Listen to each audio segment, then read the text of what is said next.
In today's video, I'm going to teach you how to make a live viewer count for OBS Studio Streamlabs OBS.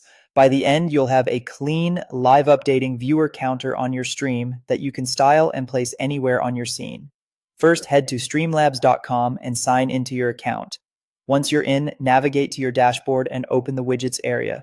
This is where Streamlabs keeps all the tools you can embed into your stream. Find the viewer count widget. This widget pulls the live number of viewers from your connected platform, and it's designed to work as a browser-based overlay inside OBS or Streamlabs OBS. Open the viewer count widget page and copy the unique URL it provides. This link is what powers the overlay in OBS. Treat it like a private link since it's tied to your account's widget settings. If the widget has options for selecting a platform or basic styling, you can set those preferences here before copying the URL.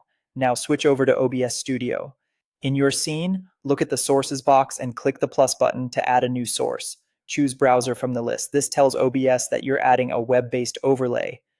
Give the source a clear name, like viewer count, so you can easily find it later, and click OK.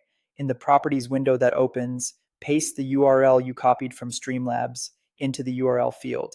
This securely connects OBS to your Streamlabs widget. Set the width and height if you want a specific size, or leave the defaults and adjust on the canvas. For a compact counter, a width around 300 to 600 pixels often works well, but you can go larger if your layout needs it. You can always fine-tune the size later by dragging the red handles in the preview. Click OK. The widget will appear in your scene. Drag it to where you want it, and use the corners to resize it to fit your design.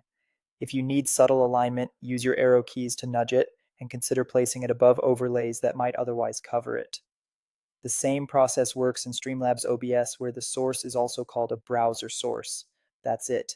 Your live viewer count is now connected through Streamlabs and displayed in OBS. As you go live, it will update automatically, giving your audience a simple, real-time indicator of how many people are watching. Keep the widget URL safe, adjust the size to match your layout, and you'll have a polished, professional-looking counter ready for every stream.